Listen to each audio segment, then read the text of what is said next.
খুবই দুঃখজনক, হৃদয় বিদারক ঘটনা। আসলে আমার চায়না জালটা এখান থেকে হারিয়ে গেছে।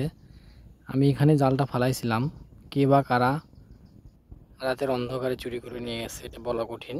আসলে দেশে যদি এরকম করে মানে একটা একটা কাজ, আপনি যে একটা জিনিস করবেন বা করে খাবেন তার কোনো উপায় নাই, চোরে চোরে ছায়া গেছে সারা, মানে সারা দেশটা বলা যায়।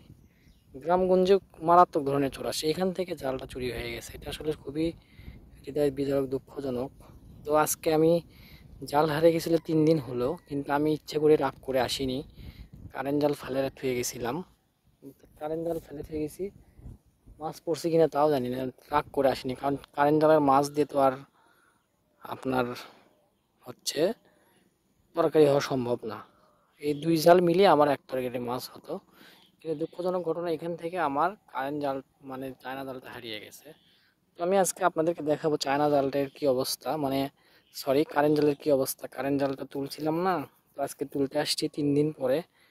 আসলে সেই জালটাও আছে কিনা জানি না, রাগ করে আসিনি, দেখি কি হয়। চলেন দেখা যাক। জায়গায় জায়গায় খুঁজে বেড়াচ্ছি যে আমার জাল কোথাও কেউ চুরি করে নিয়ে এসে ফালাইছে কিনা, কিন্তু এখানেও নাই। আসলে আমার জালটা কে যে কোথায় নিয়ে যায় চুরি করে ফালাইছে বলা খুবই কঠিন, খুব টেনশনে আছি। মনে হয় পাবো না, কারণ আমার কপালে কোনো কিছু হয় না। কারণ দেখি যে এটা হারায় ওটা হারায়, এ হয় সে হয়। এখানেও দেখলাম, এখানেও খুঁজলাম, পাইলাম না।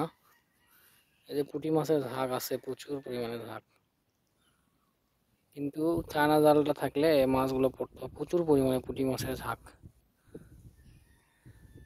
এই যে মাছ দেখা যাচ্ছে। দেখা যাক কি হয়, আল্লাহ ভরসা। এখানেও খুঁজতে আসলাম, এখানেও মনে হয় পাবো না, কারণ আসলে জাল নাই। জাল কে যে কোথায় চুরি করে নিয়ে গেছে পাওয়াই কঠিন। এখানেও জাল নাই। তো যাই হোক, চায়না জাল না পেলাম, দুঃখ করে লাভ নাই, যেটা যাওয়ার গেছে। এখন হলো আমি কারেন্ট জালটা তুলবো, কিন্তু কারেন্ট জাল তোলার সময় তো ভিডিও করতে পারবো না। তোলার পরে আসলে ভিডিওটা আমি আপনাদেরকে করে দেখাতে পারবো কি পরিবেশ বা কি পরিস্থিতি।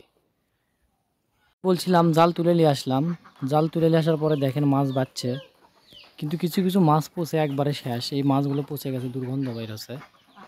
কারণ রাগ করে তো 3-4 দিন যায়নি, বোঝেন নাই? তাহলে কি অবস্থা দেখেন, পুঁটি মাছটা খুলে যাচ্ছে, পচে গেছে। এই যে এই মাছটাও পচে গেছে। আসলে খুবই দুঃখজনক, গন্ধ বেরোচ্ছে। কি করব বলেন?